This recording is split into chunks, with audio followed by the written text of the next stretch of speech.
Buenos días a todos y bienvenidos a la segunda jornada del Inmoforum Barcelona que acogemos en la comunidad digital del periódico, y aprovecho en nombre del diario para dar la bienvenida a todos los que participan en este coloquio. Hoy nos vamos a concentrar en el papel del sector inmobiliario en la reactivación económica y concretamente en el sector no residencial. Antes de empezar, sí que nos gustaría dar las gracias a todos los que nos han ayudado a llevar adelante este webinar, especialmente a Simapro, a TINSA y Savills Aguirre Newman, Metrobacesa y Sandín Abogados. Vivimos en un momento de una gran incertidumbre que contrasta con uno de los atributos que tiene tradicionalmente el sector inmobiliario, que es su capacidad de proteger las inversiones en el medio y en el largo plazo. Y lo que vamos a pedirle hoy al panel de especialistas que nos acompañan es a que nos ayuden a entender cómo ese valor refugio de la inversión inmobiliaria sigue vigente y se tiene que adaptar en este contexto de incertidumbre provocado por la pandemia del COVID-19. En primer lugar, quisiera dar la palabra a Antonio González Noaín, que es presidente de Planner Exhibitions. Muchas gracias. Buenos días y bienvenidos a esta nueva edición de Inmoforum. Muchas gracias a todos los participantes, tanto ponentes como a todos aquellos que seguirán este evento de forma virtual. Y mi bienvenida y un agradecimiento muy especial a Albert Civit, director de Incasol, y a Albert Sáez, el director del periódico, que están aquí con nosotros. Reitero mi agradecimiento a los patrocinadores de este evento, TINSA y Savills Aguirre Newman, así como a las entidades colaboradoras Metrobacesa y Abogados Sandín. Inmoforum nació como una iniciativa conjunta de Prensa Ibérica, que es la editora del periódico, y nuestra compañía Planner Exhibition, la empresa que promueve y organiza SIMA y SIMAPRO. Inmoforum es un ciclo de eventos en los que se aborda la situación del sector inmobiliario a nivel local y en los que están participando tanto responsables públicos como empresas privadas. Y este año Inmoforum se ha celebrado ya casi en 4 ciudades. Además de Barcelona, se ha hecho en Palma de Mallorca, en Málaga y en Alicante. Y Inmoforum continúa nuestra línea de generar herramientas de conocimiento que permitan tener una información más precisa de nuestro sector y que resulten útiles para la toma de decisiones. Y en este sentido, Inmoforum es un elemento más en nuestra iniciativa más global, que es SIMAPRO, el principal evento inmobiliario profesional que se celebra en Madrid en noviembre. El primer evento de Inmoforum se celebró en febrero en Palma de Mallorca y sí fue de forma presencial. Desgraciadamente las circunstancias nos obligaron a partir de ese momento a celebrarlo de forma virtual, pero no por ello ha habido menos interés ni falta de seguimiento a estos debates. Inmoforum, como ya se ha dicho, Inmoforum Barcelona consta de 2 sesiones, la del pasado, la de anteayer, que se centró en el sector residencial, y la de hoy, que se enfoca en el segmento no residencial. Barcelona es una de las grandes ciudades europeas, no hay ninguna duda, y el magnetismo de la ciudad para atraer empresas y talento se refleja también en este mercado inmobiliario, que es uno de los referentes para la inversión internacional. Por supuesto, dentro de este entorno de incertidumbre que hablábamos antes. Y por eso Inmoforum dedica esta segunda sesión a analizar cómo se están comportando los distintos tipos de activos y cuál es el sentimiento inversor en el corto y en el medio plazo. Bien, antes de concluir, quiero aprovechar para agradecer al Grupo Presa Ibérica, ya que este es en principio el último de los InnoForum que tenemos previsto celebrar este año.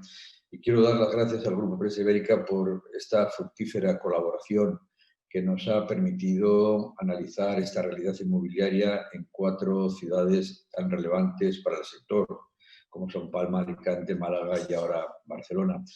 Y también un agradecimiento muy especial a TINSA, que nos ha acompañado como patrocinador de todos estos encuentros.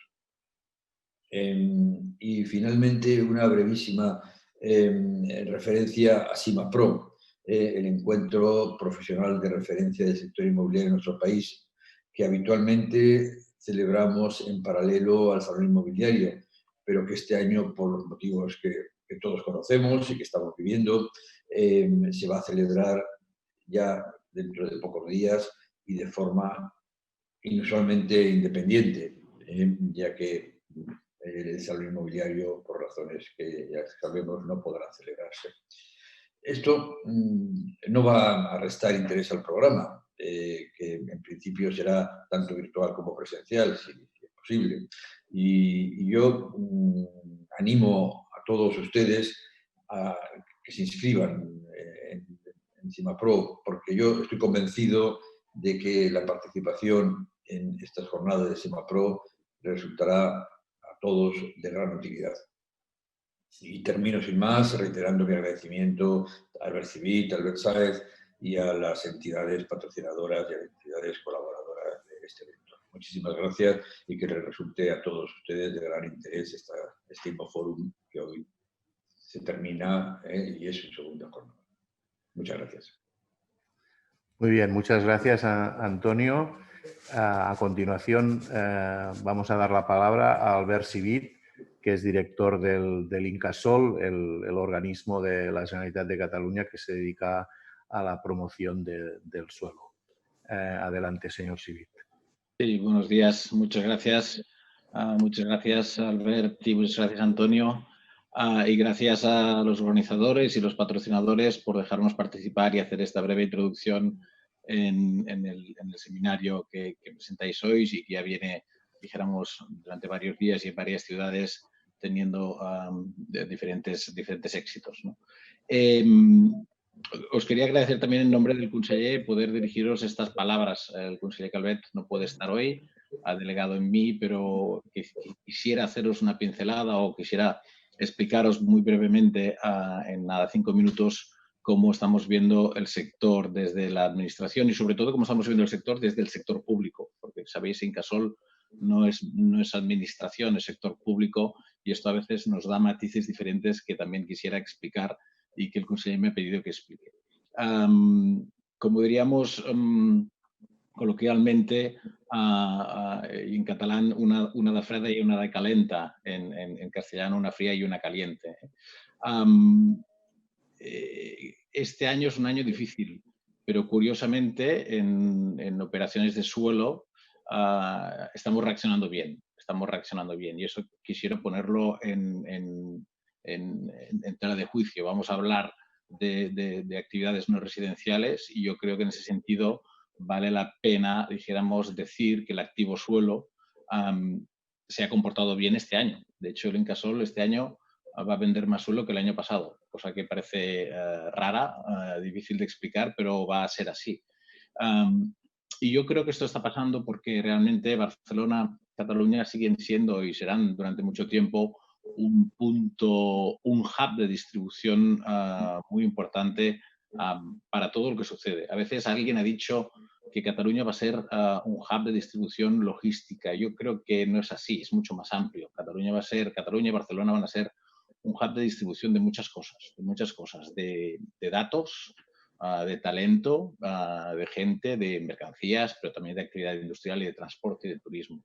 Entonces yo creo que Cataluña tiene que aprovechar esto aún en situaciones difíciles como la que estamos pasando y esto se demuestra viendo que, por ejemplo, en suelo, que es lo que hay al principio de la cadena de valor del inmobiliario, la reacción está siendo buena. Está siendo buena además en un ámbito que es la parcela grande, muy grande. Es decir, estamos viendo interés de grupos inversores, de grupos logísticos, pero también de finalistas, por ejemplo, en datos, en instalar grandes superficies de suelo en Cataluña. Hablo de Cataluña porque sabéis que en ese sentido el área metropolitana tiene ciertas limitaciones de espacio y de precio, y esa onda de instalación se está expandiendo hacia otras áreas y me parece importante remarcarlo. En ese sentido, estamos tirando adelante una estrategia de, dijéramos, acción económica en otros territorios que no sean exclusivamente el área metropolitana, de la cual dentro de poco oiréis hablar, para precisamente ampliar un poco todo el ámbito de acción económica a otros territorios que no son solo el área metropolitana. Esta es la buena. Vamos a la mala. La mala es una preocupación muy grande por el mercado de alquiler en general. Sabéis que el Incasòl es el gestor de las fianzas de alquiler y aquí tenemos un termómetro muy claro de lo que es lo que está pasando en ese mercado. Supongo que hoy se hablará de esto y supongo que hoy la Administración recibirá algunos palos como consecuencia de la entrada, dijéramos, en vigor del último decreto de regulación de alquiler.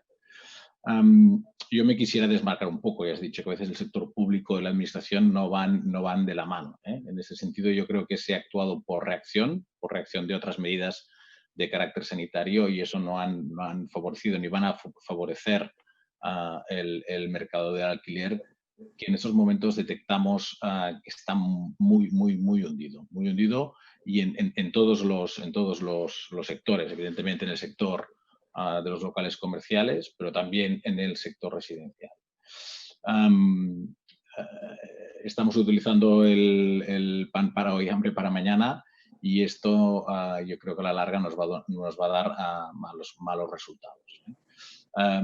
Preocupación muy grande por ese sector y, en cambio, expectativas favorables para otros, dijéramos, que no son también muy convenientes a largo término. Yo quisiera finalizar solo con dos apuntes. Uno, si me dejáis leer mi libro, como decía alguien, a deciros que el Incasòl este año cumple 40 años. Es un año difícil para cumplir 40 años, pero bueno, ¿qué le vamos a hacer? Es el que nos ha tocado. Y que en breve podremos explicar un poco la historia del Incasòl en una exposición que vamos a abrir en los jardins del Palau Robert, aquí muy cerca en Paseo de Gracia Diagonal, a la cual estáis todos invitados a visitar, en el que explicaremos un poco el recorrido del Incasòl en esos últimos 40 años, pero también qué es lo que tiene que hacer el Incasòl en los próximos 20, o qué tiene que hacer el gobierno de la Generalitat para tener mejores ciudades en los próximos 20. Y un último apunte más. Yo estoy muy contento de hacer estos seminarios telemáticos, pero me gustaría encontrarnos físicamente. En este sentido, celebro, por ejemplo, que mi PIM 21 se celebre en junio de otra vez de una forma física y espero que, dijéramos, otras ferias como SIMA y otras que hayan de carácter mobiliario puedan celebrarse muy pronto de forma física para podernos ver otra vez y poder compartir de una forma, dijéramos, más directa todas estas impresiones y toda esta información que tenemos todos. Nada más, agradeceros de nuevo a dejarme participar en vuestro seminario y desearos a todos los ponentes pues, un gran éxito en la mesa redonda. Muchas gracias. Muy bien, muchas gracias a Albert. Y ya voy a pasar no la palabra sino el testigo a la moderadora del coloquio, que es Ana Jané, que seguramente todos conocéis perfectamente. Destacaré su liderazgo en el mundo de la consultoría inmobiliaria como CEO de Savís Aguirre Newman en Barcelona, pero también es una persona muy comprometida con la vida económica y social de Barcelona, tanto en la Cámara de Comercio, en la universidad, en el Ateneu, y también tenemos la suerte de que sea miembro del comité editorial del periódico, donde también nos asesora.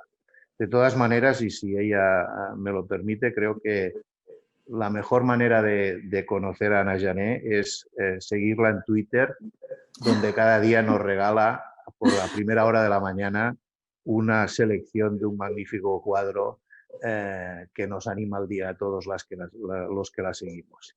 Ana, perdona por la indiscreción, pero te paso la palabra. Albert, qué ilusión tus palabras, y me encanta que lo hayas puesto en valor, porque lo suelo hacer a primera hora de la mañana con el primer café y en mi soledad, y que lo hayas puesto en valor lo agradezco muchísimo. Y además, mira, me va muy bien porque esta afición que tengo de compartir obras de arte, que lo hago desde hace años, pues también hay algo de esto que vamos a participar aquí en esta mesa de debate. Gracias, Albert. Gracias también a Albert Civit por haber introducido y habernos compartido pues, tu experiencia desde el ámbito del sector público, que yo creo que es relevante también para ver cómo ha quedado impactado el sector inmobiliario.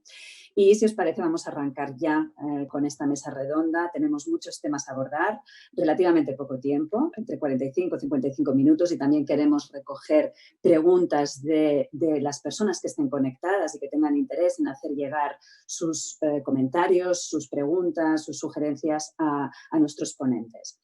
Bueno, siempre es interesante contar con expertos de la talla de los que tenemos hoy, pero el momento que vivimos, que ya llevamos unos meses en el mundo COVID, ya podemos analizar cómo estos cambios que ha habido en el comportamiento humano, estamos trabajando diferente, estamos comprando diferente, divirtiéndonos de manera diferente, nuestros espacios de ocio ahora tienen que ser distintos, y obviamente todo esto está teniendo un impacto en el sector inmobiliario. Entonces, con los expertos que tenemos hoy, vamos a tratar de analizar cuál ha sido este impacto en el sector inmobiliario, y también vamos a tratar de prever qué sucederá en los próximos meses en el sector inmobiliario.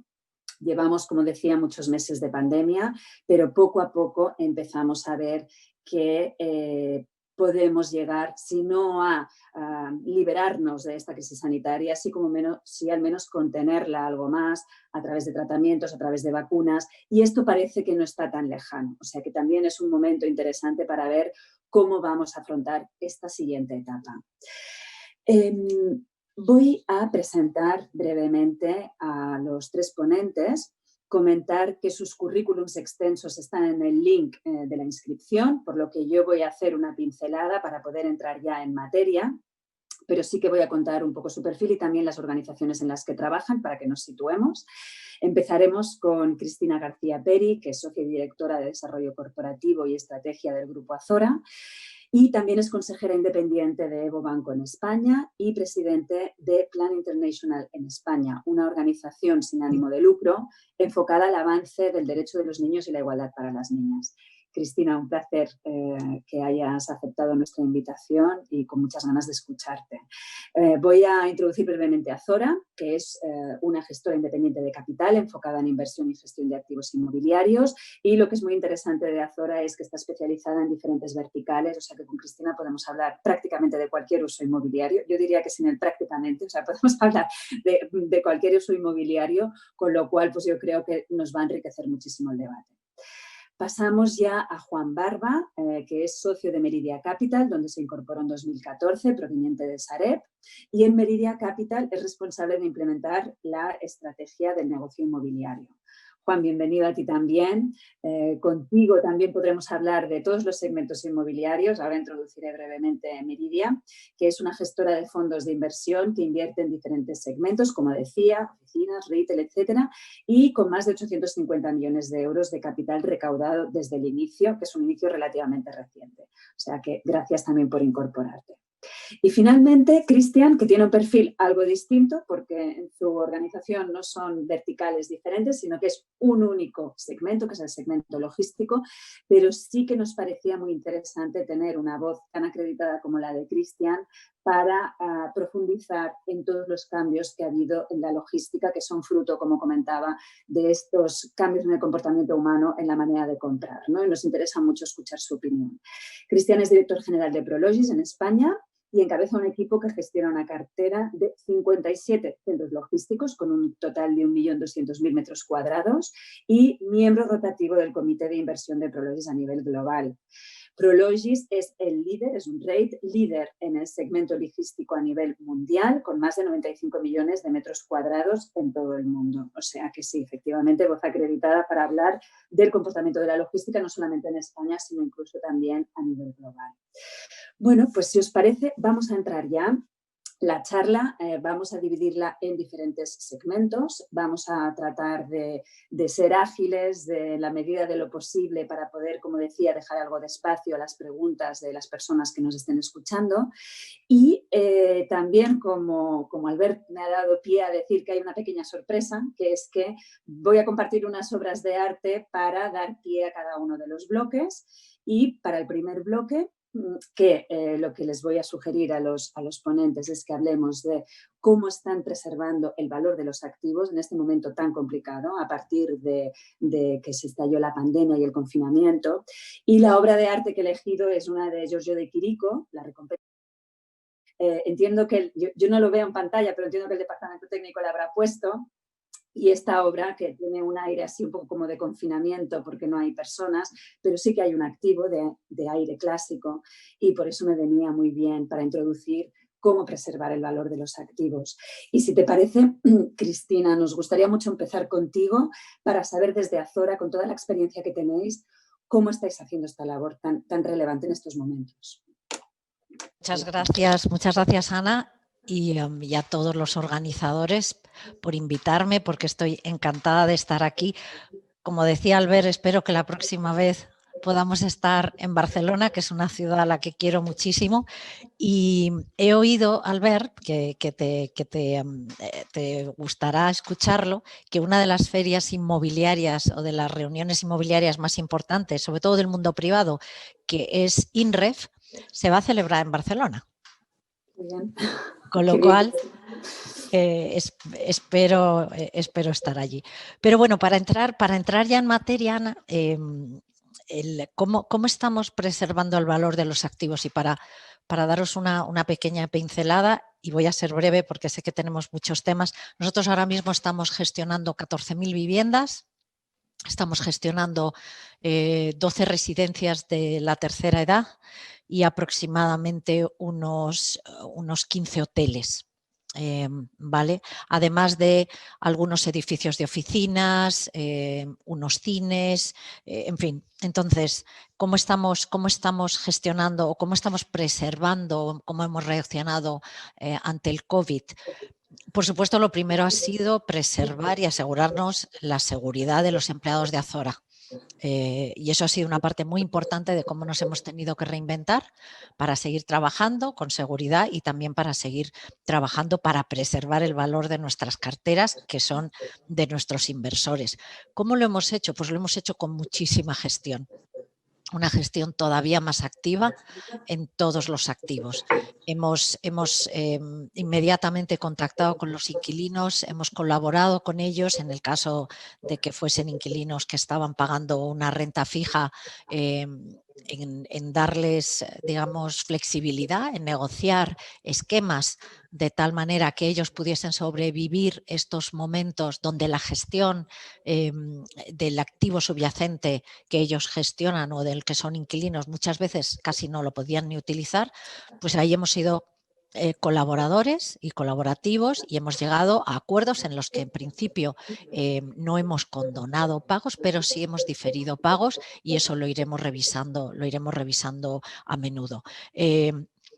Mucha gestión, mucha colaboración con nuestros inquilinos en las casas, también con nuestras residencias de la tercera edad. Hemos hecho un esfuerzo enorme por proteger a los clientes y por proteger al personal que estaba allí y la verdad que hemos tenido unos resultados muy buenos. Y el tercer aspecto que yo añadiría, gestión intensa, colaboración, cooperación para ayudar a pasar estos momentos de económicos tan horribles.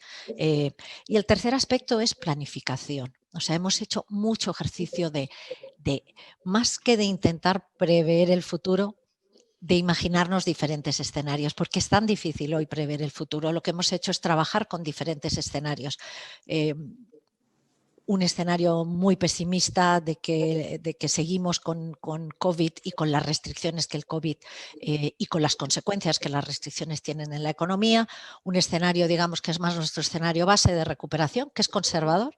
Y luego un escenario que, bueno, cada vez lo creemos menos, pero de que haya una especie de aha moment que pueda ser una vacuna, pero bueno, creemos que la solución va a ser más gradual, que tenemos que aprender a vivir con esto, que tenemos que ser conservadores y que hay que trabajar sobre diferentes escenarios, pero que no nos podemos parar ni en la gestión ni en la inversión. Genial, Cristina, muchísimas gracias. Me apunto estas palabras de flexibilidad, cooperación, colaboración, que me parece muy interesante y que muy probablemente son cosas que ya las llevaremos, que vosotros ya las llevabais dentro, pero que se van a profundizar y generalizar en todo el sector. Me gustaría dar ahora la palabra a Juan, también para saber desde Meridia Capital cómo habéis enfocado esta situación. Juan, gracias, adelante. Ana. Gracias a todos. Cristina lo ha resumido muy bien, con lo cual no voy a añadir mucho nuevo, pero sí que nosotros tenemos personalmente unas siglas en la cabeza para estos momentos, porque si en todos los momentos el asset, la gestión es importante, en estos días es vital. Y hay 4 siglas que es CIIF que nos enfocan mucho. La C de cercanía, estar cerca de tus inquilinos, muy cerca. Es decir, conocerles, saber quiénes son, saber su teléfono, su email, hablar con ellos. Eso me admira gestoras que no tienen ese equipo en España y porque me parece dificilísimo hacerlo a distancia. Ya me parece difícil hacerlo cerca. La I de inmediatez. Es decir, en esta crisis lo que tenemos interiorizado en Meridia es que mañana va a ser peor que hoy, por ahora, hasta que se diga lo contrario. Con lo cual, no dejes para mañana el hablar con ese inquilino, ver qué posibilidades hay, qué está haciendo, qué quiere hacer. Entonces, hay una inmediatez que es que hay que hacer las cosas ya. Y eso lleva un periodo súper intensivo de gestión. Luego, la otra idea de intensidad. Es decir, es inmediato y es intenso. Que va bastante junto. Y luego la F de flexibilidad, que también la ha dicho Cristina. En estos periodos es muy difícil ser rígido. Es verdad que como un fondo de valor añadido que somos, tenemos unos ciertos límites en las cosas que podemos hacer. Donde se escapan esos límites no podemos, pero conociendo esos límites queremos ser flexibles y no ganar, por supuesto, el partido por goleada, al revés. Aquí a veces un empate a 0 puede ser un magnífico resultado y en eso estamos buscando la mejor solución para todos y para eso la flexibilidad es muy importante. Yo lo resumiría en eso. Perfecto, Juan. Muchísimas gracias. Mucha coincidencia, efectivamente, pero es lo que toca en estos tiempos. Cristian, ¿quisieras añadir alguna cosa a lo que nos han aportado ya Cristina y Juan? Hola, Ana. Buenos días a todos y también agradecer a la organización del evento la invitación y a los patrocinadores por hacer posible este evento digital IMMOForum Barcelona. Pese un poco a esta situación de incertidumbre y de COVID, que hace pues, difícil reunirnos todos en eventos como estos. Respondiendo un poco a la pregunta, y yo creo que tanto Cristina como Juan han hablado y han tocado puntos absolutamente en los que tenemos una coincidencia total. Yo te diría que nosotros tenemos un poco una receta de 5 ejes claros, ¿no? Para preservar el valor de los activos en el sector logístico, que es el sector que me toca un poco más a mí. Primero de todo, poner al cliente en el centro de las operaciones. Es decir, lo decía Juan hace un momento, lograr estar mucho más cerca de nuestros clientes, conocer mucho mejor qué puntos de fricción pueden tener en su día a día que les distraigan un poco de lo más importante, ¿no? Que es su actividad logística y su operativa. ¿Cómo lo podemos lograr esto? Además de tener ese contacto directo y de estar pues siendo muy reactivos y siendo muy ágiles, ofreciendo servicios de valor añadido, es decir, facilitando mucho más la implantación de los clientes en nuestros activos, que de alguna forma pues, no tengan elementos de distracción y que puedan ser pues, muy ágiles iniciando su implantación y desarrollando su actividad logística. Yo pongo muchas veces un ejemplo para explicar un poco a qué valor o a qué servicio de valor añadido ofrecemos o intentamos ofrecer a los clientes. Si recordáis, en el boom de los ordenadores personales, hace unos cuantos años, nos comprábamos los ordenadores, pero nos los comprábamos por componentes. Había que irlos montando, había que irlos configurando y eso era un proceso un poco tedioso, ¿no? Te tenías que instalar un nuevo ordenador, era un proceso pues, largo y muchas veces necesitabas asistencia. Hoy en día tú vas a una tienda, a un almacén, te compras el ordenador y prácticamente al segundo, una vez lo enciendes, el ordenador funciona, ¿no? Y te da servicio y estás utilizando realmente el potencial de ese ordenador. Pues en nuestro caso lo que queremos hacer es exactamente lo mismo, es decir, facilitar muchísimo el producto lo más acabado posible para que nuestros clientes puedan estar operando de forma muy ágil, muy rápida y muy conectados con nosotros para hacer pues, una gestión mucho más operativa y flexible. Un segundo punto de esta receta sería la flexibilidad. Flexibilidad en cuanto a gestión. Coincido mucho en los aspectos que comentaba Cristina en cuanto a gestionar un poco esta pandemia, ¿no? Clientes que han estado sufriendo las consecuencias de un cierre, de un confinamiento, de un parón de actividad, pues bueno, nosotros también hemos estado ayudando y apoyando a los clientes, siendo creativos y buscando esquemas para diferir determinados pagos.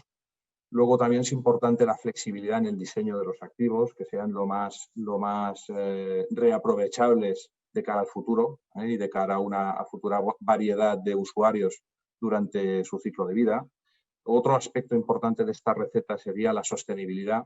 Esto es algo que no podemos perder de vista en ningún momento. Ya no es una opción, sino que esto es un must, es un debe.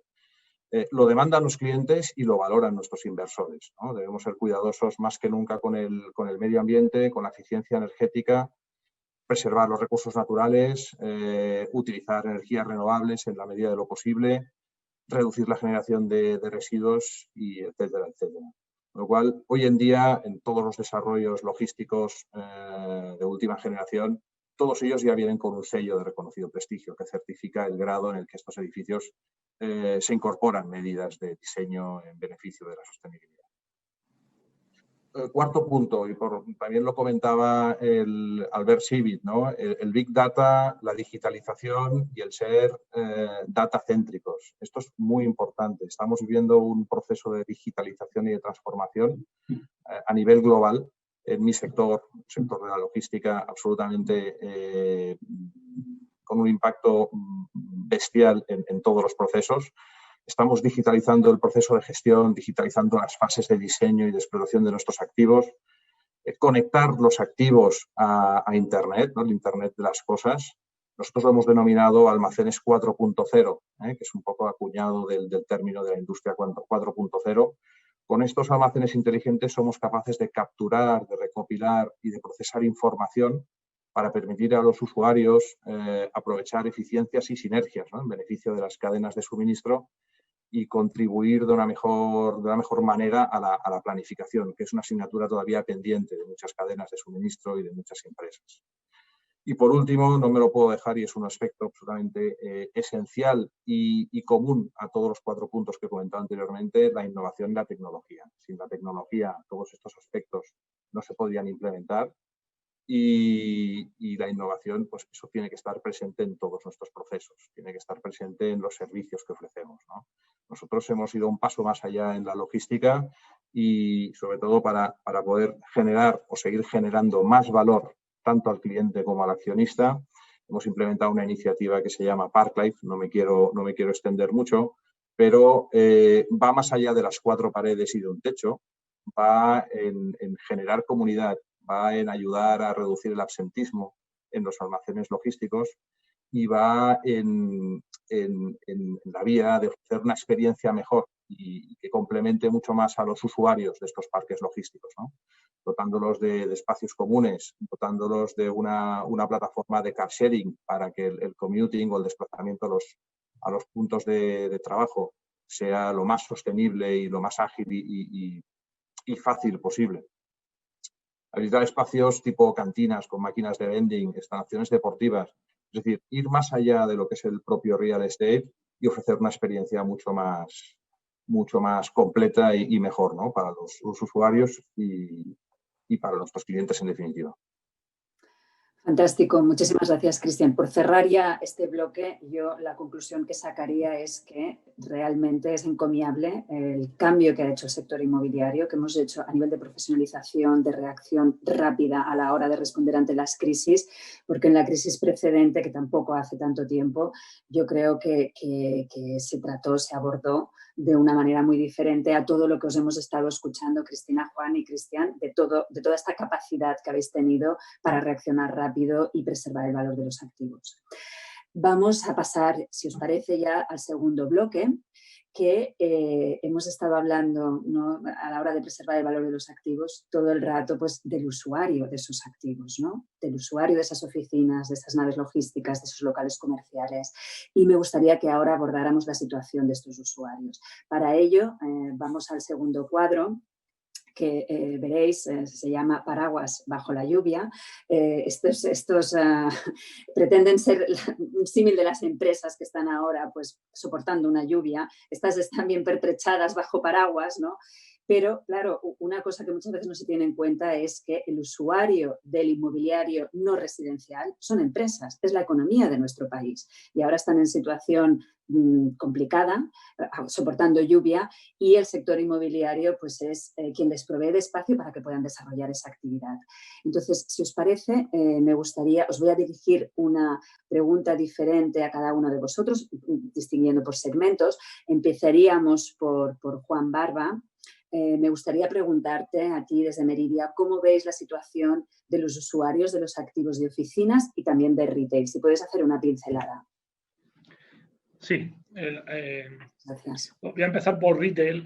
Retail, al final, claro, es el sector más castigado. Si tú tienes un cierre obligatorio, excepto para determinado tipo de superficies, pues les dificulta mucho vender. Nosotros retail, afortunadamente, solo tenemos un centro comercial, lo cual está muy bien porque genera mucha intensidad de gestión y genera mucha renegociación, debido a que, claro, tiene una situación ellos muy difícil de haber tenido que parar, y después de parar, pues con muchas restricciones, que si horarias, gente que tampoco quiere salir a la calle a comprar, etcétera, o a ir a centros comerciales, entornos más cerrados, y eso dificulta mucho, y oye, hay que ponerse en la piel de ellos. También cada uno tiene sus limitaciones, pero intentar, como dije antes, ser muy flexible, ¿no? Entonces, en retail sí que las soluciones son más difíciles. Ahora salió un decreto de la Generalitat al respecto, donde hablaba de bonificar el 50%, lo cual que estamos analizando. Pero bueno, en retail muchas veces va por ahí, es decir, verdaderamente tienes que bonificar en parte, pero también buscas en parte un compromiso más a largo plazo al inquilino que le estás ayudando, ¿no? En ese sentido.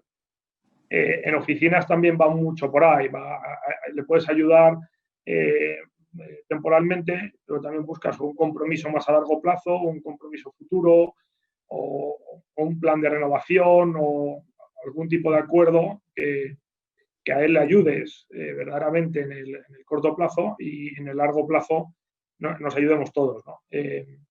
Esa es un poco. Nosotros notamos mucha más intensidad de problemática en retail para un activo que tenemos más intensidad de problemas en un solo activo que en los 20 y tantos edificios de oficinas que tenemos por el otro lado, ¿no?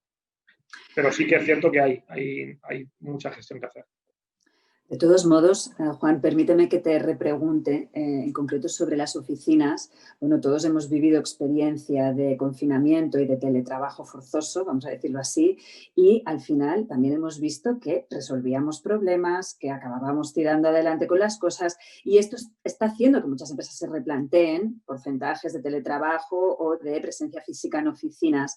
¿Qué opinión tenéis desde Meridia? ¿Creéis que es más bien una sensación coyuntural, o que realmente va a haber cambios en la manera de trabajar que impactarán en algo que es muy importante para nosotros, los que nos dedicamos al sector inmobiliario, ¿no?, que es la absorción de metros cuadrados de oficinas anual?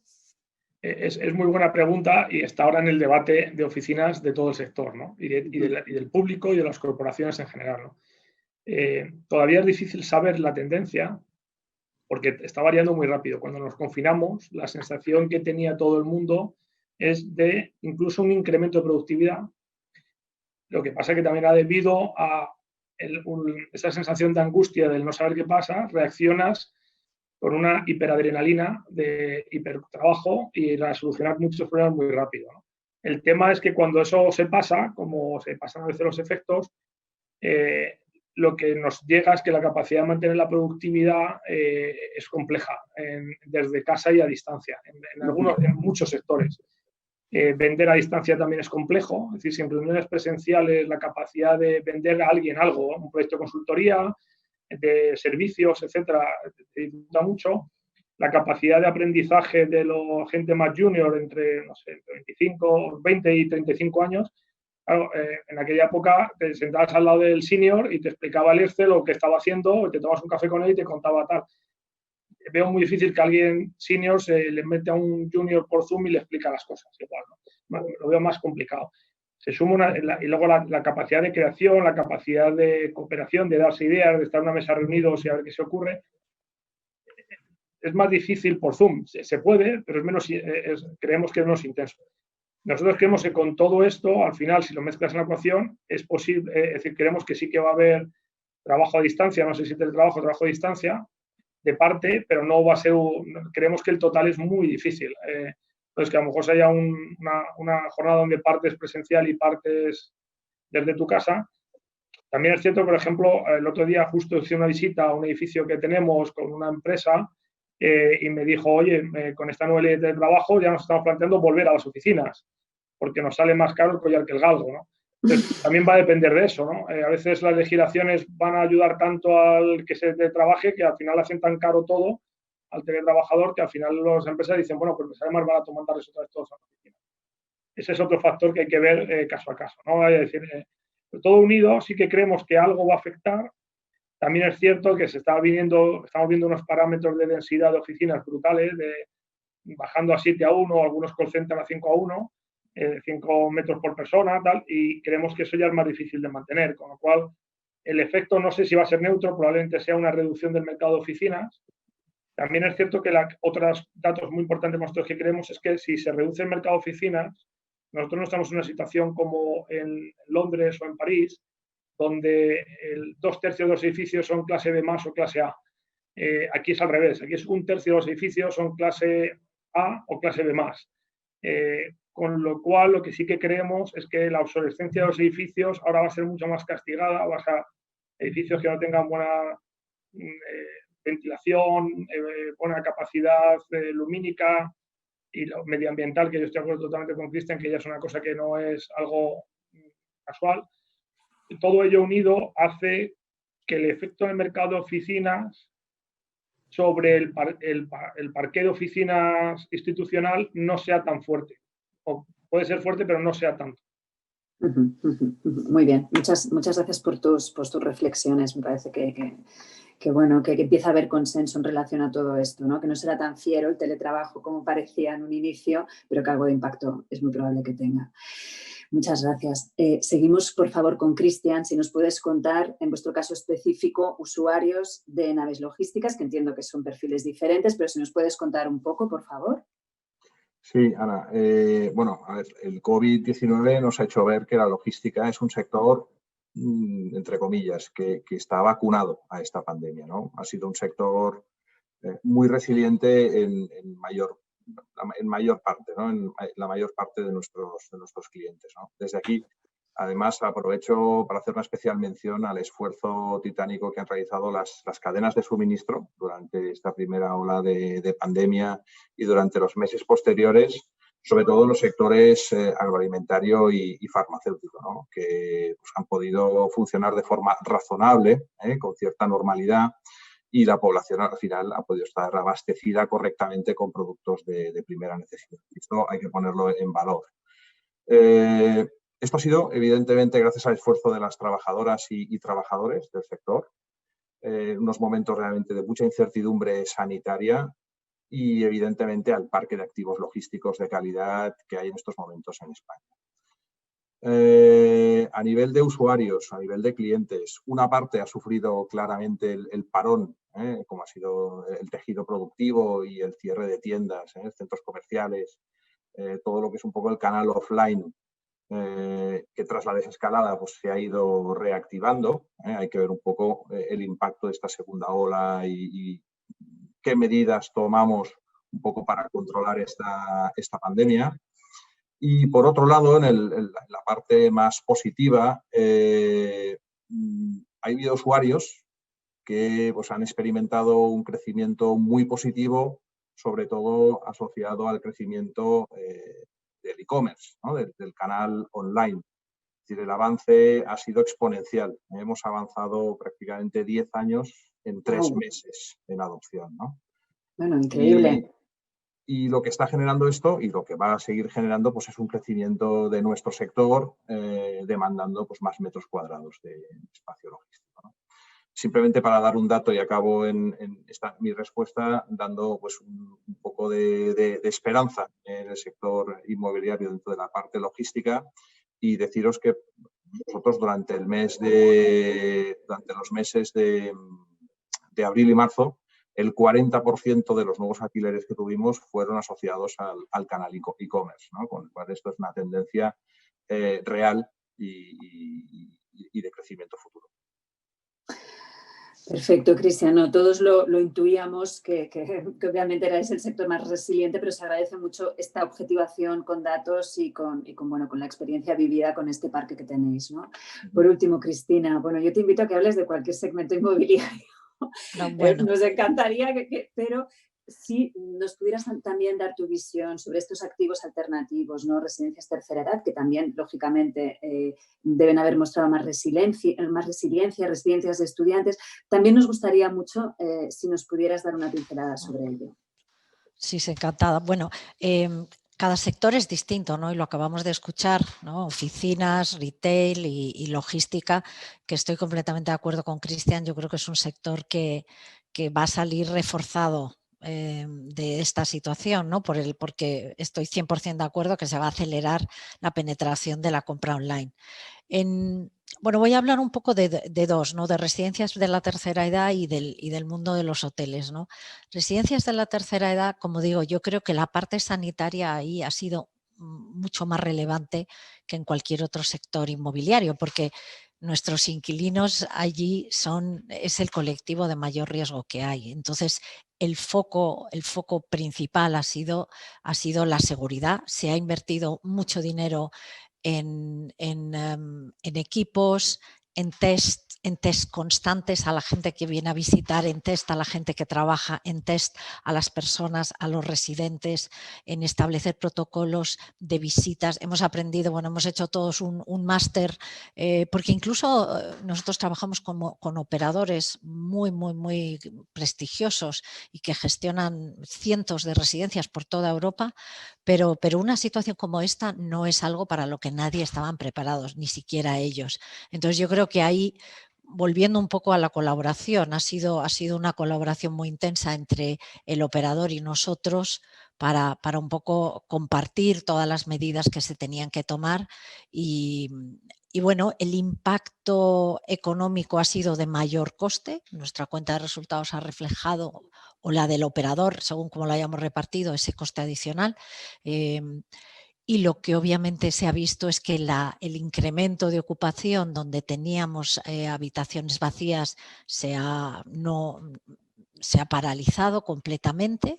Incluso lo que hemos hecho es hemos tenido que habilitar algunas de esas habitaciones para crear más espacios y para crear espacios para confinar a las personas cuando tenían síntomas. Es decir, la parte de gestión sanitaria ha sido extraordinariamente intensa. Y a nivel económico, sin embargo, bueno, pues los residentes seguían allí y ha sido, bueno, más relacionado con ese coste adicional y, por supuesto, una falta de que no ha habido mayor ocupación. En el mundo hotelero, y volviendo a tu cuadro, o sea, en el mundo hotelero nuestros inquilinos pues están como los de tu cuadro, pero sin paraguas. Es decir, es un sector que está sufriendo muchísimo porque, bueno, porque tú confinas a la gente y la gente no puede viajar, la gente no puede ir a los hoteles, los viajes de negocio han desaparecido, las grandes convenciones, lo hablábamos antes, todas se han cancelado. Entonces, bueno, entrábamos al verano pues con cierta esperanza, porque sabéis que bueno, la industria hotelera en España, y lo sabe todo el mundo, pero es uno de los sectores más importantes, depende cómo lo calcules, puede representar entre el 10, 12 o incluso el 14% de la economía, ¿no? Y España es el destino favorito de los ingleses y de los alemanes en verano principalmente, ¿no? Entonces nosotros llegamos al verano con muchas esperanzas, El mes de julio fue mucho mejor de lo que pensábamos y la mayoría de los hoteles pues, tuvieron ocupaciones del 50, del 60, incluso del 70%, pero el anuncio de la cuarentena de Reino Unido acabó con el resto del verano y bueno, pues ha sido un verano muy malo. ¿Qué es lo que han hecho los operadores? Y repito, en España tenemos de los mejores operadores del mundo para el sector hotelero vacacional. Bueno, pues primero, por supuesto, adaptar de manera, desde el punto de vista sanitario, todo, las comidas, los buffets, los tiempos de desayuno, los protocolos de limpieza en las habitaciones, los materiales de limpieza, los tiempos de limpieza, todo se ha adaptado. Lo que han hecho también es un esfuerzo importantísimo de acelerar el uso de nuevas tecnologías. ¿Con qué objetivo? Con el objetivo de bajar que no sé cómo se dice, el punto de equilibrio, el break-even point. Es decir, cuando te enfrentas entre abrir o no abrir un hotel, cuando tú tienes debajo un activo tan operativo y un activo donde estás tan de cara al público como un hotel, siempre es mejor abrir que no abrir.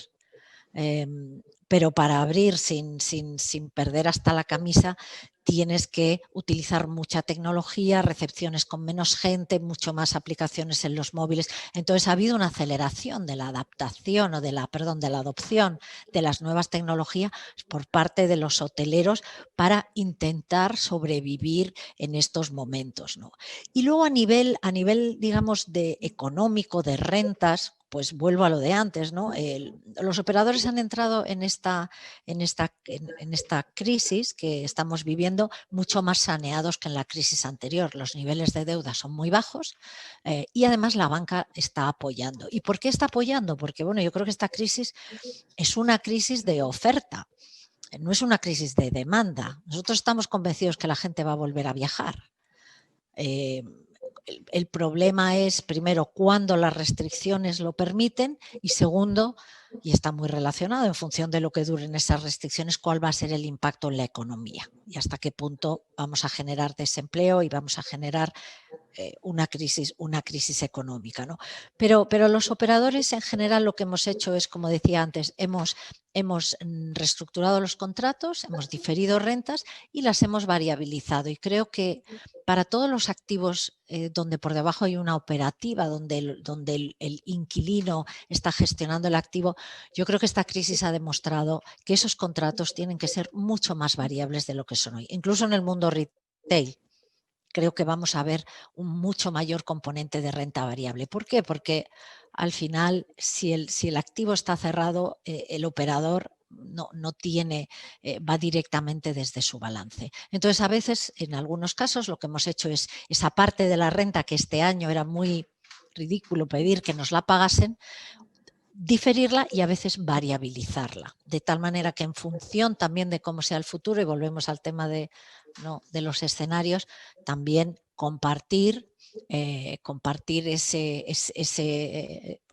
esos 1 o 2 años todavía que nos esperan, yo creo, en la industria hotelera, que no van a ser años normales, ¿no?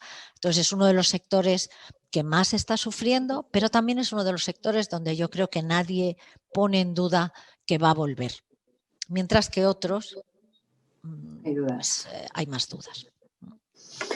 Muchas gracias, Cristina, por contarnos cómo lo habéis vivido. Sin duda deben haber sido situaciones complicadas de gestionar, pero bueno, ahí está vuestra profesionalidad para tirar adelante. Cerramos, si os parece, ya el capítulo de usuarios, aunque nos daría para muchísimo más, y entramos en el tercer bloque, que también voy a pedir a nuestros compañeros del equipo técnico que pasen el tercer cuadro, que como vamos a hablar de la situación del mercado inversor y era muy difícil elegir una imagen figurativa, me he curado en salud con este cuadro de Pollock, que es mural, como Cristina identificó enseguida, porque así, con este expresionismo abstracto, no me mojo en cómo veo la situación de los inversores, yo os dejo a vosotros que nos la aclaréis y que la pongáis un poco más figurativa. Si os parece, también os haré algunas preguntas concretas a cada uno de vosotros, aunque es muy flexible, todos podéis, lógicamente, opinar sobre preguntas precedentes. Y empezaríamos, Cristian, contigo, por favor. preguntándote, ¿no? En vuestro caso, en vuestro segmento, ¿cómo ves el comportamiento de los inversores? ¿Cómo se están comportando en relación al producto logístico?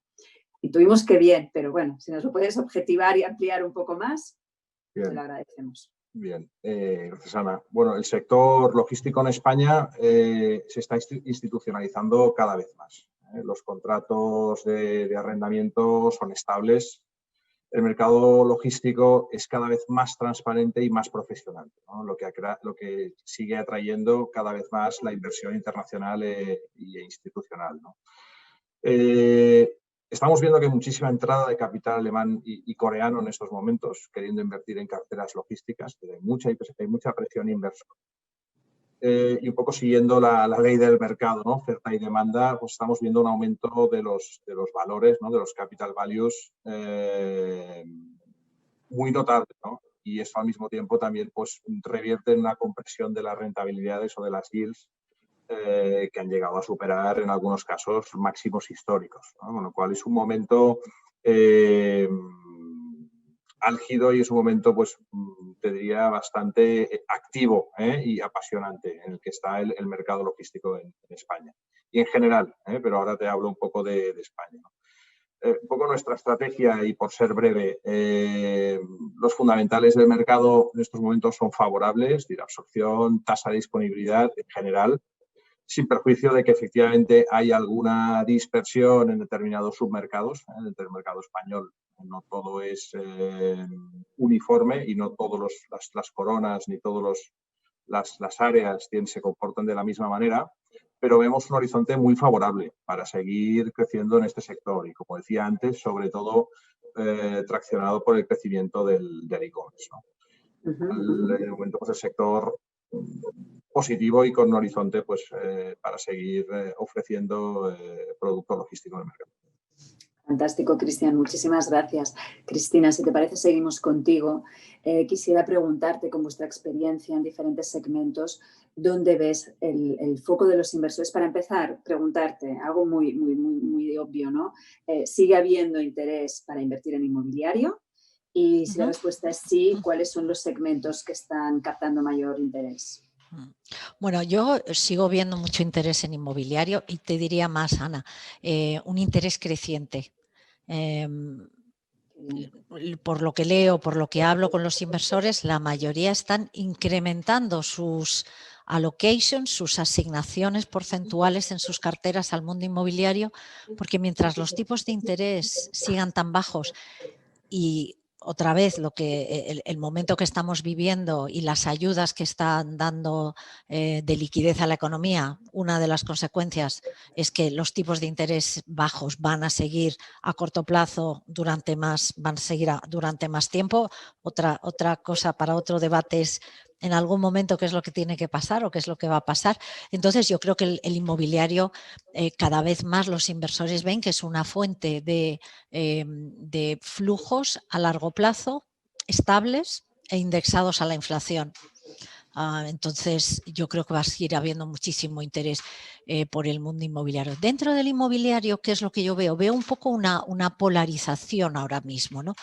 Es decir, hay inversores que quieren utilizar parte de su capacidad de inversión en aprovechar las oportunidades que va a ofrecer esta situación tan excepcional que estamos viviendo, y yo creo que en algunos segmentos vamos a ver estrés, vamos a ver incluso algo de distrés, no solo en precios, sino en la calidad de los activos que van a salir al mercado, porque las compañías van a tener que vender activos en muchos casos para generar liquidez, para sobrevivir este tiempo. Entonces yo veo una parte de los inversores muy ávidos de una manera oportunista aprovechar oportunidades. Creo que las puede haber en el mundo hotelero, las puede haber en el mundo del suelo, las puede haber en el mundo del ocio, desde luego en el mundo de retail. Bueno, hay muchos ejemplos.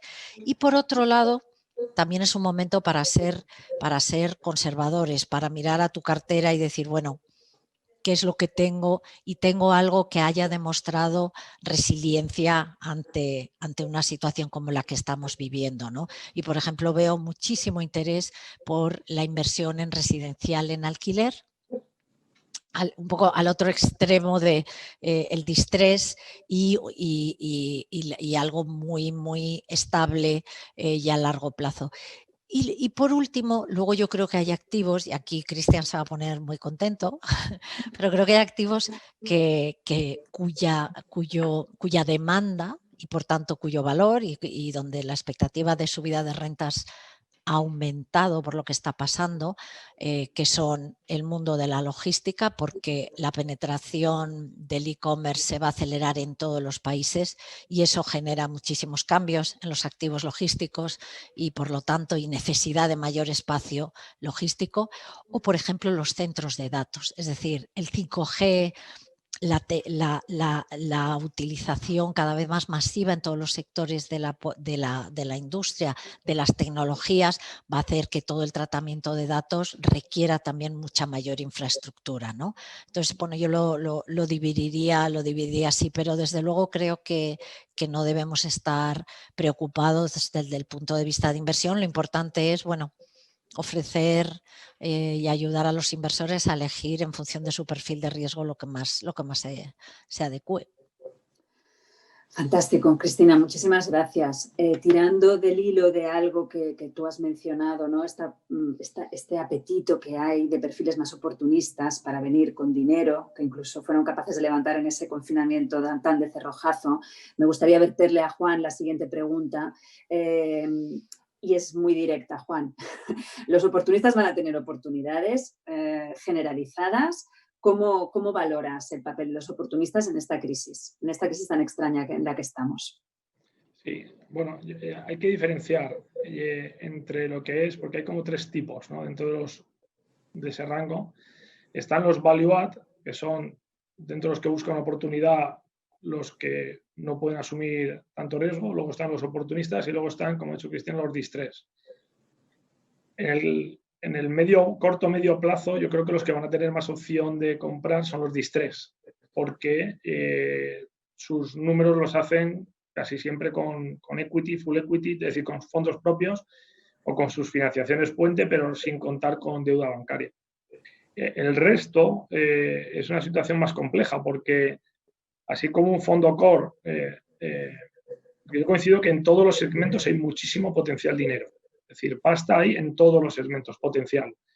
Pero es más fácil cruzar en un fondo core donde si tengo unas rentas a 10 años, sé que lo voy a financiar, sobre todo los porcentajes de financiación que se financia en fondo core, y sé las rentas dentro de los próximos 10 años, solo tengo que hacer un análisis del inquilino. Si ya voy a un core plus, ya empieza a tener un poco más de dificultades, pero sigue teniendo dinero para financiar y sigue teniendo bastante perspectiva de las rentas. Pero ya te pasas al value add o a los oportunistas y de repente te encuentras en no sé por cuánto evolucionan las rentas, no sé cómo evoluciona la ocupación y no sé si me van a dar pasta. Si sumas las tres, pasta de banca, si sumas las tres cosas, lo que ocurre es que para cubrirte las tres cosas, la diferencia con lo que el vendedor está dispuesto a vender hoy es alta. Con lo cual, la probabilidad de cruzar operaciones, no digo que no haya, pero la probabilidad de cruzar operaciones es baja. Hasta si no se resuelven los tres ingredientes de alguna manera con flexibilidad por parte del vendedor y flexibilidad por parte del comprador.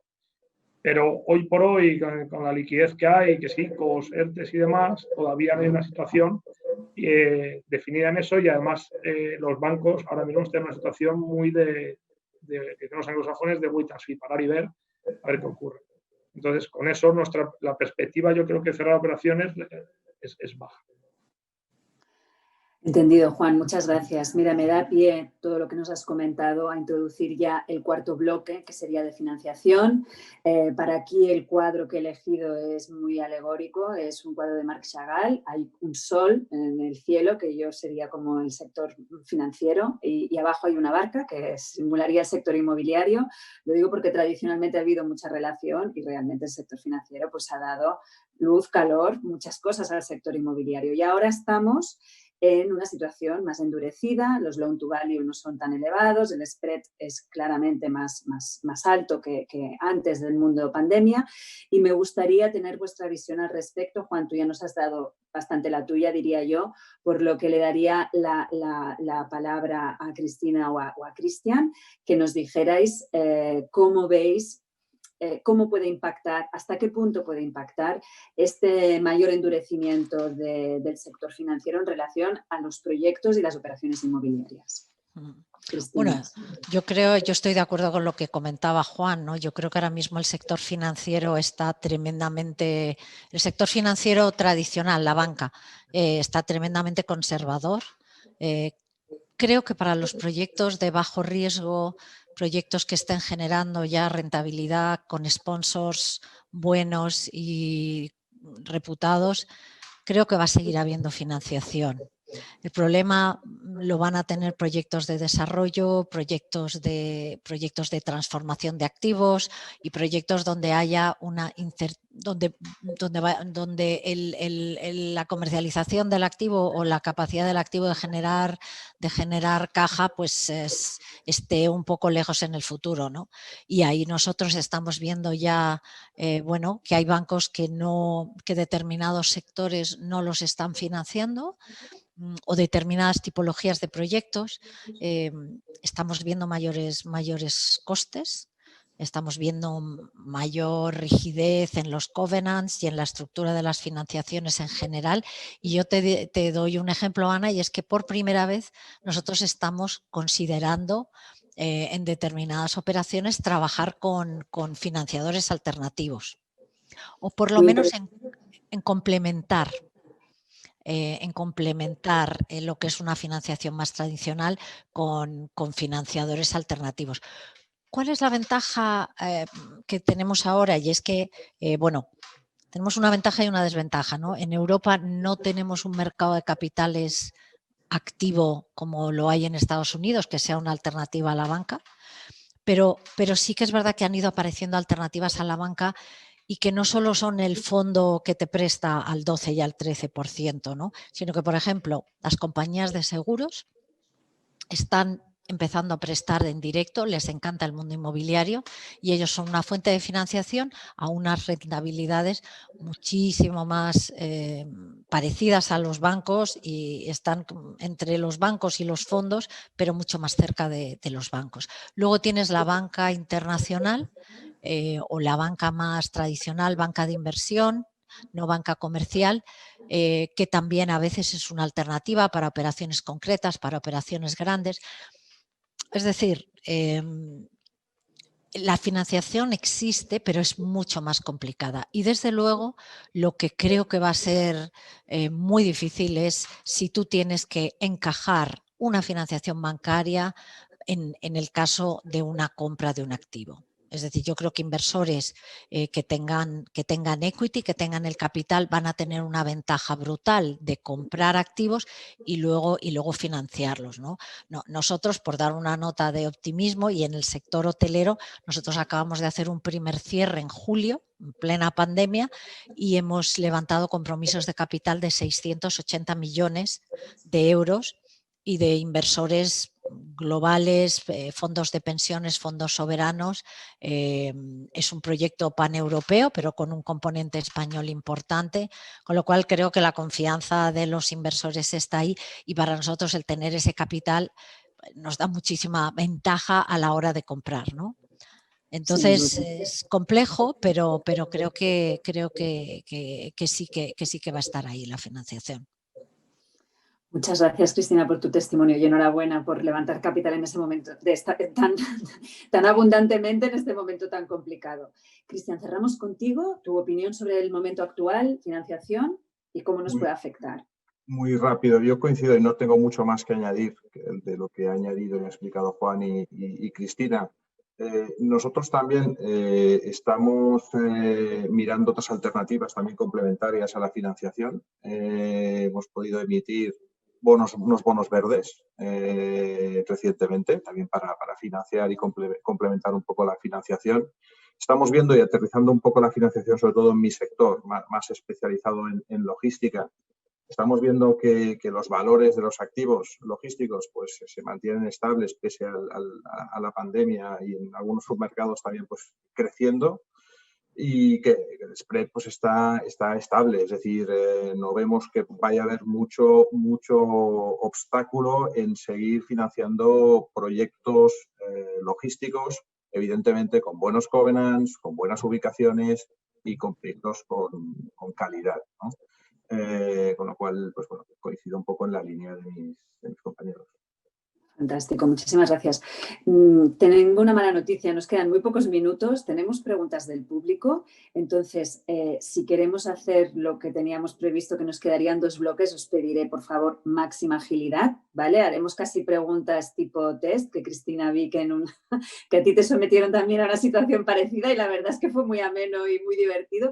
Vamos a tomárnoslo un poco así, si os parece. Entraríamos entonces ya al bloque número 5, que nos gustaría hacer un poco de recoger vuestra opinión sobre, a ver, el sector inmobiliario es una parte importante de la economía de nuestro país y me gustaría conocer vuestra opinión sobre cómo impactará el sector inmobiliario en el conjunto de la economía, si seguirá siendo válida la condición de valor refugio tradicionalmente atribuida a los activos inmobiliarios. Juan, me gustaría preguntarte a ti, o sea, ¿sigue siendo un refugio el inmobiliario? Y ya os lanzo la siguiente pregunta para Cristian y Cristina, para que ya lo tengamos todo encima de la mesa.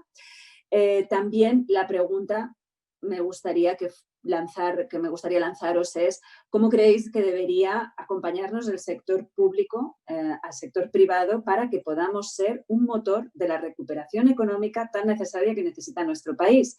Y lamento que Albert Civit nos ha puesto un mensajito muy afectuoso que se ha tenido que desconectar, pero esta pregunta se la dedicaba, o sea que le enviaré una nota con vuestras respuestas. Empezamos, Juan, contigo, por favor, ¿vale? Sí. ¿Valor refugio inmobiliario sigue siendo? Sí, yo como ha hecho Cristina, hoy por hoy todos los fondos de inversión global, fondos de pensiones, etcétera, apuestan por el inmobiliario y están incluso dedicando más pasta al inmobiliario. Sí que me gustaría hacer una cosa también antes que decía Cristina, que los fondos que tienen pasta tienen ventaja de comprar ahora, digo, todos tenemos pasta. El problema es que el vendedor full equity no te vende. Pero vamos, por pasta hay un montón. El problema es que cuando le dan los números full equity resulta que no les hace mucha gracia de la venta. Pero es por chinchar un poco a Cristina, que me llevo muy bien con ella. Bueno, pues, gracias, Juan. Sector público, ¿cómo nos puede ayudar al sector privado para que realmente seamos un motor de la recuperación? Ya sé que podríamos estar 2 horas, ¿eh? Pero bueno, voy a ser muy rápida. Bueno, lo primero que tiene que hacer el sector público antes de ayudarnos es no ponernos palos en las ruedas. Ya con eso llevaríamos mucho camino andado.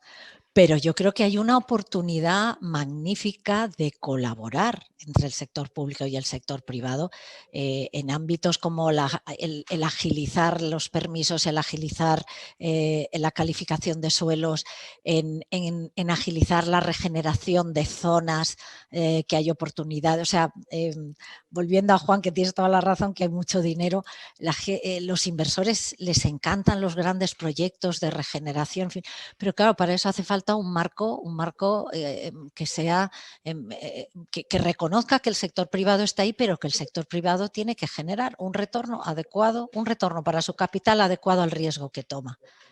Y eso funciona. Lo que no se puede pretender es atraer el capital privado cuando solo le vas a dejar generar retornos que están por debajo de ese riesgo. Y además el capital hoy es global. Y además, desgraciadamente, en este país, como no hay un sistema de ahorro de pensiones, no hay mucho dinero institucional. Es decir, que estamos compitiendo por el dinero de un fondo de pensiones o de un fondo soberano que puede invertir en España, en Italia, en Francia, en Alemania, en Inglaterra, ¿no? Como poco, seguramente también en Asia y en Estados Unidos, ¿no? Pero dicho lo cual, creo que la oportunidad es enorme porque, como lo decía Juan, hay mucho dinero, hay mucho apetito por el sector inmobiliario y yo creo que el sector público puede ayudar muchísimo, pero tiene que escuchar al sector y tiene que entender que ese capital tiene que generar una rentabilidad. Desde luego, Cristina. Gracias. Cristian, no sé si quieres añadir algo al... Muy rápido. Yo me había preparado una lista de varias páginas, aprovechando que estaba al ver, pero seré corto. No, básicamente te diría, y sobre todo en el sector, mi sector, infraestructuras de transporte, intermodalidad, aceleración del corredor del Mediterráneo. Lo decía Cristina, facilidad y agilidad en la transformación de suelo, en la obtención de permisos, el no poner palos en las ruedas, ¿no? reforzar las infraestructuras, la fibra óptica, la electrificación. Hablábamos de Big Data, hablábamos de datos. Es decir, eso es una infraestructura absolutamente crucial. Es reforzar la electrificación, reforzar la infraestructura fibra óptica, aparte del 5G y de otras tecnologías de comunicación. Y también se ha comentado, ¿no?, la facilidad de la reconversión de antiguos polígonos industriales, ¿no?, para generar parcelas de mayor tamaño, es decir, hacer un desarrollo, pues, sostenible en todo su ámbito. No es necesario quizá desarrollar grandes cantidades de nuevo suelo, pero sí ser ágiles transformando o reintroduciendo antiguos polígonos dentro de la trama logística, ¿no?, dentro de la cartera potencial de almacenes logísticos. Muchas gracias. También os agradezco la brevedad con la que un tema tan extenso pues habéis podido hacer este cuadro rápido.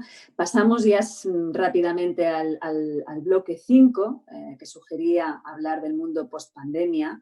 También os haré una pregunta rápida a cada uno. En cuanto al cuadro, también he elegido un abstracto de Sonia Delaunay porque es complicado orientarse en el mundo post-pandemia. Y si os parece, Cristian, te pregunto a ti en primer término. Nos gustaría saber, en tu opinión, qué tendencias de las que estamos viendo ahora van a ser coyunturales o cuáles van a ser ya realidades sostenidas en el tiempo. Bueno, lo decía al principio, ¿no? Hemos acelerado la absorción o la adopción del e-commerce de una forma espectacular y hemos avanzado 10 años en tan solo 3 meses. Vamos a ver que hay mayor demanda de espacio logístico, por tanto, asociado al crecimiento del online.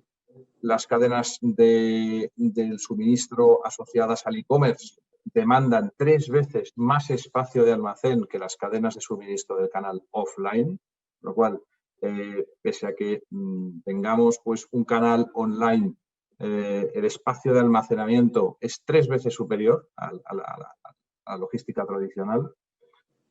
Vamos a ver, y eso es otra de las asignaturas, cómo desarrollamos y cómo desenvolupamos la distribución urbana, es decir, los micro-fulfillments o los almacenes de distribución más cercanos a los puntos de consumo dentro de las ciudades. Aceleración rápida de la movilidad y el transporte eléctrico y autónomo. Eso también lo vamos a ver y ya empieza a ser una realidad. El vehículo eléctrico cada vez más y el vehículo autónomo también lo va a ser a nivel de distribución. Uso de energías renovables, uso de baterías y carga de baterías eléctricas para vehículos de movilidad eléctrica. Veremos y vamos a ver cada vez más el concepto de construcción circular en materia de sostenibilidad, inventariar todos los materiales que se están utilizando en los nuevos desarrollos para que en un futuro puedan ser reaprovechados tal y como están y reducir la generación de residuos y preservar un poco los recursos naturales tan escasos en Europa, lo cual también es otra de las tendencias muy incipiente que está empezando pero que también va a ser una realidad. Y luego la automatización en el contexto de como un elemento suplementario, no para eliminar puestos de trabajo, sino que para generar una mayor eficiencia y una mayor calidad en el servicio. Y con esto no quiero extenderme más, para dar paso un poco también al resto de compañeros. Gracias, Cristian. Muy interesante todo lo que has comentado. Cristina, ¿qué cambios debemos afrontar en el mundo post-pandemia?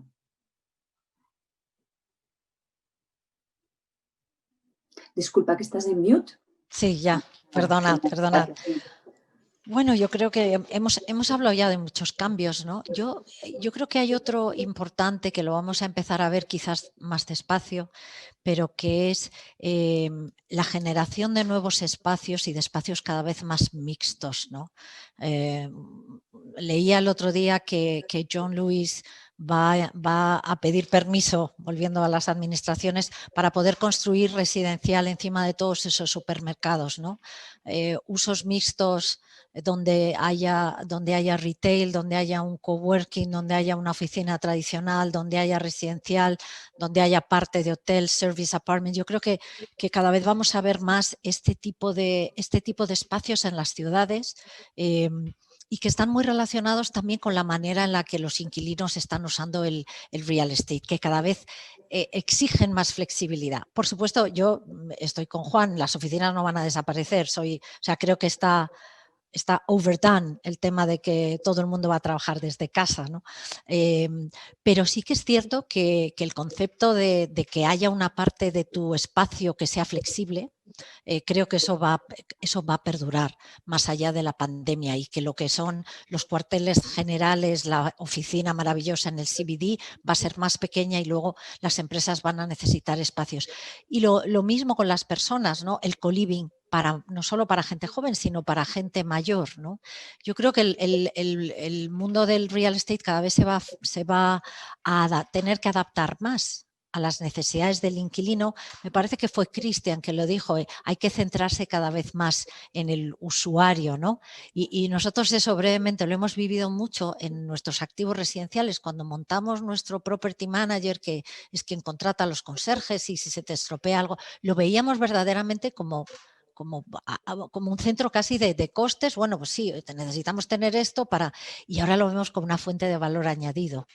Porque lo que vemos es, no te estoy arreglando la caldera porque te he alquilado la casa, sino te he alquilado una casa y te voy a dar la mejor experiencia que puedo darte en tu vivienda, ¿no? Entonces, esa idea del inmobiliario no como el ladrillo, sino como el servicio, y el servicio que das además del ladrillo, yo creo que esa es una tendencia que la hemos visto y que va a perdurar y que se va a trasladar a la mayoría de los activos.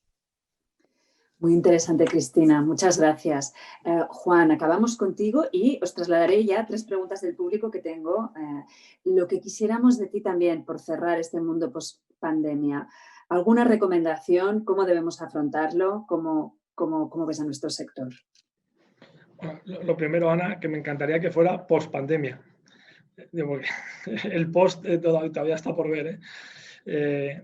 La recomendación, al final, es como todo, es poner mucha intensidad en el corto plazo que lo requiere, y luego una visión más de largo plazo, en el sentido, y yo creo que me gusta mucho lo que ha hecho Cristina, yo creo que hay que mentalizar a todos, y sobre todo a nuestro sector público, de que cada vez los usos son más líquidos o más fluidos, y que el mismo espacio además se puede ocupar a diferentes horas por diferentes tipos de usos. Se puede llegar hasta eso, ¿no? Entonces, me gustaría un mundo post pandemia donde la administración pública trabajara conjuntamente con el mundo privado, diseñando un urbanismo del siglo XXI en vez de un urbanismo del siglo XIX, que todavía estamos muy anclados, ¿no? muy problemático, ¿no? Cristian también lo ha dicho, en naves, se emperran en hacer mini naves o naves escaparate o cosas absurdas que no funcionan, cuando lo que se requiere ahora pues es otras cosas, es otro tipo de naves, pues depende de dónde estén, pues si cross-docking o naves de distribución muy grandes, ¿no? Entonces, hay un mundo que, para que verdaderamente nos ajustemos a las necesidades de las personas, la administración tiene que permitírtelo eso, porque si no, lo que va a ocurrir es que generes edificios obsoletos, vacíos, ocupados con K, o generando un problema social, que no ayuda al problema social. En eso, por ejemplo, Barcelona era muy interesante, porque Barcelona, gran parte de Barcelona, con su normativa urbanística flexible, hacía que, depende de lo que fuera bien o fuera mal en cada momento, lo transformaban. Pues si iban bien los hoteles, pues hoteles. Si iba bien resi, y tenía todos esos usos. Ahora no está por esa labor, pero ese es el futuro, yo creo. Es un diseño donde tengamos toda la flexibilidad suficiente para anticiparnos a los hechos o caminar con los hechos.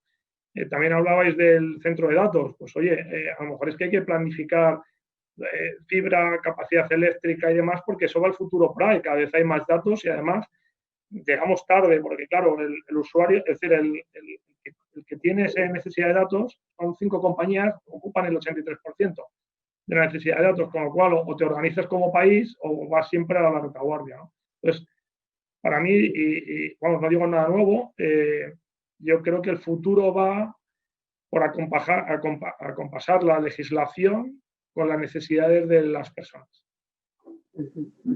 Estupendo, muchas gracias. Yo creo que hemos cerrado muy bien la visión de dónde todo lo que estamos viviendo, cómo nos está impactando, y esta sugerencia que os ponía yo, ¿no?, de la previsión de este mundo post-pandemia. Vamos ya a las preguntas del público, si os parece. Leo la primera, que está dirigida a Cristina, de Franco Sanguinetti, de Iberfindim, buenos clientes nuestros, por cierto. Nos dice así, Cristina, dice: buenos días, quería preguntarle a Cristina sobre el tema de renta variable en hoteles. ¿Cómo se pueden controlar los ingresos de una empresa hotelera que arrienda y opera en el activo para exigir la renta variable correspondiente? Dice esto porque sabemos que existen diversos canales de venta digitales, entre paréntesis digitales, a los cuales el operador podría atribuirles las ventas sin pasar por el activo físico. Bueno, la dificultad del control, ¿no? Sería esto un poco, que es complicado.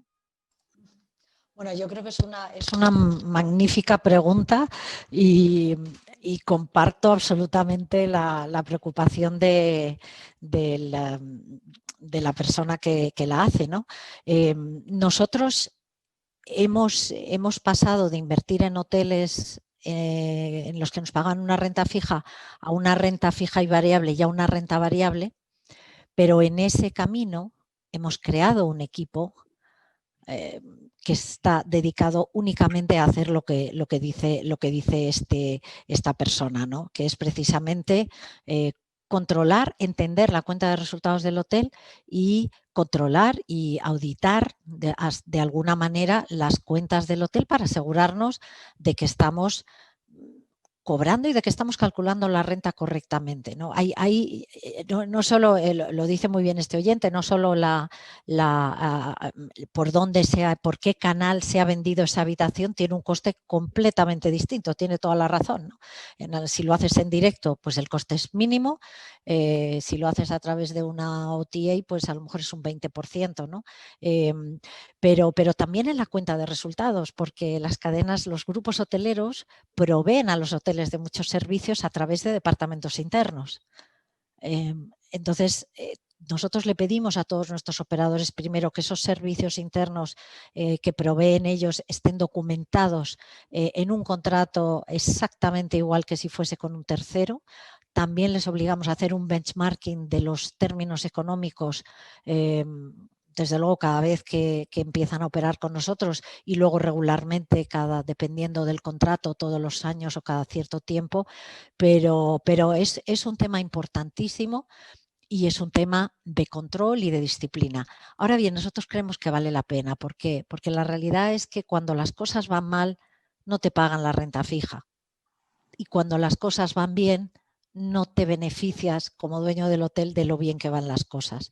Entonces, para nosotros creemos que vale la pena el hacer esa transición, ¿no? Y crear los instrumentos o los mecanismos de control para ser capaces de hacerlo con bastante seguridad, ¿no?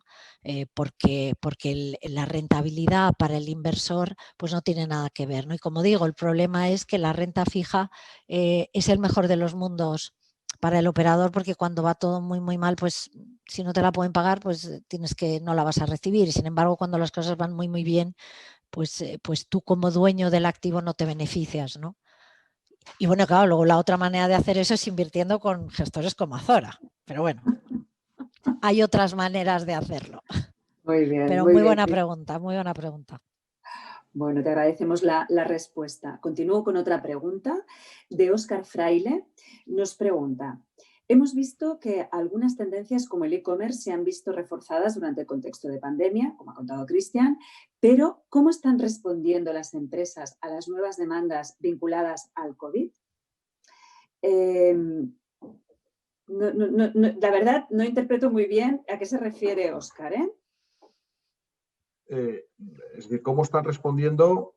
Tampoco acabo de entender. Las demandas vinculadas al COVID, entiendo que se referirá a la circunstancia específica de que habéis comentado un poco, ¿no? De todas estas adecuaciones que se han tenido que hacer en los activos. Bueno, a ver, la ventaja del sector, te diría, logístico, de los almacenes, que tenemos grandes volúmenes de espacio y que la distancia social es muy fácil mantenerla durante la operativa, ¿no? Con lo cual, en toda esta, un poco lo que yo os decía al principio, ¿no? De que el sector viene un poco vacunado ante la pandemia. Bueno, viene vacunado porque precisamente se ha podido respetar esas medidas necesarias para evitar la propagación y el contagio.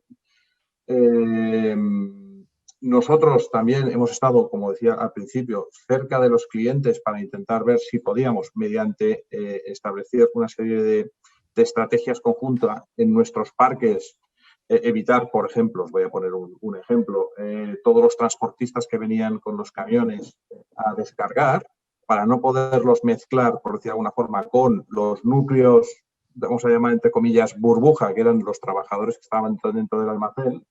Hemos habilitado unas instalaciones en el exterior para que toda la parte de transportistas pudiese estar separada de la parte que está operando ese almacén constantemente, ¿no? Es decir, se han establecido, y en eso también hemos sido muy creativos, para ayudar al máximo a nuestros clientes a poder seguir operando con la máxima normalidad, ¿no? Entiendo que quizá va por ahí un poco en las medidas que hemos podido implementar y que hemos tenido, pues insisto, pues tirar de la creatividad y de la agilidad, lo comentaba también Juan, ¿no? Del ser la inmediatez para poder dar soluciones válidas en un periodo de tiempo muy corto. Fantástico, gracias Cristian. Voy a leer una pregunta de Carlos Nebot, que nos pregunta: ¿cómo consideráis que el investment portfolio a medio o largo plazo se podría ver impactado por los cambios del COVID? Por ejemplo, si se espera un cambio más acentuado en retail y a oficinas, más a infraestructuras relacionadas a e-commerce. Yo entiendo que lo interpreto de esta manera, ¿no? Que dentro de los portfolios de inversión diversificados sí va a haber traslación de inversión de un segmento a otro, en vuestra opinión. Bueno, y por decir yo algo, ya lo está viendo, incluso ya lo estaba viendo previo a la pandemia. Hay sectores que se han beneficiado de la liquidez, como puede ser la logística, algunos alternativos tipo residencia de estudiantes, etcétera. Hay sectores que se han que se ha restringido la liquidez, como es el retail, donde la liquidez es mucho más escasa para posibles transacciones. No salen los números así porque se han transaccionado centros comerciales muy grandes, pero ciertamente en general el sector la liquidez le cuesta muchísimo. Y luego hay sectores con dudas, como es las oficinas ahora, por ver la tendencia que va a haber oferta-demanda, el mercado ocupacional, dónde se va a mover con el mercado que hay ahora. Pero sí hay traslación de dinero. Y luego lo que sí que está viendo es una gran traslación de dinero, sobre todo al residencial en alquiler. Ese es también otro de los grandes ganadores. Como decía antes Cristina, que no lo estropeen, porque la legislación es un sector muy proclive a legislación que la llama social, pero luego tiene unos efectos más perniciosos en el arrendatario que lo que intentan lograr, ¿no? Entonces es un sector muy proclive a hacer políticas populistas, lo cual ahuyentará una gran capacidad de inversión que hay en este sector. Estupendo. Voy a leer una última pregunta por no dejarla planteada a la mesa, pero creo que durante el debate ya se ha respondido. Es una pregunta de Jordi Basurto y nos dice así: en oficinas, la superficie de menos que se va a alquilar por el teletrabajo va a compensarse con los mayores ratios de superficie por persona para mejorar las características sociales y ambientales de los puestos de trabajo, esa densidad a la que hacía referencia Juan. Es decir, por resumir, ¿vamos a alquilar la misma superficie o no? Este dato de contratación, de absorción anual. No sé si quieres añadir alguna cosa más, pero creo que lo has contestado. Sí. Hoy por hoy es difícil porque además no solo se mezcla esta ecuación, sino se mezcla que posiblemente haya empresas que ajusten su plantilla. Y entonces los efectos de esto creo que no es fácil verlos en el muy corto plazo. Vamos a necesitar un tiempo para también diferenciar de lo que son ERES de lo que son teletrabajo. Estupendo, estupendo. Pues muchas gracias, Juan. Bueno, lamento estos últimos minutos que os he dado así un poco de premura de tiempo, pero quería ser muy respetuosa con vuestra agenda para empezar y también, sobre todo, de todas las personas que han tenido la amabilidad de conectarse. Con esto, a no ser que quisierais añadir alguna conclusión final, cerraríamos ya esta sesión agradeciéndoos muchísimo, Cristina, Juan y Cristian, la generosidad que habéis tenido compartiendo vuestro punto de vista, compartiendo también las estrategias y todo lo que habéis llevado a cabo durante estos tiempos que os han obligado a tomar decisiones rápidas y certeras para poder salir adelante de esta situación. Y me dirijo a todos los que nos han escuchado durante estos minutos, estos últimos minutos. Esperamos de verdad que haya servido pues, para hacer una radiografía de qué está sucediendo en el sector inmobiliario no residencial y, sobre todo, en estos momentos de tantos cambios, tratar de dilucidar cuáles van a ser sostenidos en el tiempo y, por lo tanto, nos tenemos que enfocar ahí sí o sí, o cuáles va a ser más bien coyunturales y tenemos que cogerlos con más cautelas y con un margen distinto. Pues muchísimas gracias a todos. Muchas gracias a vosotros. Muchas gracias. Gracias a vosotros. Un placer. Gracias, Ana, y gracias, Simapro. Y gracias, Cristian y Juan. Un placer. Gracias. Adiós.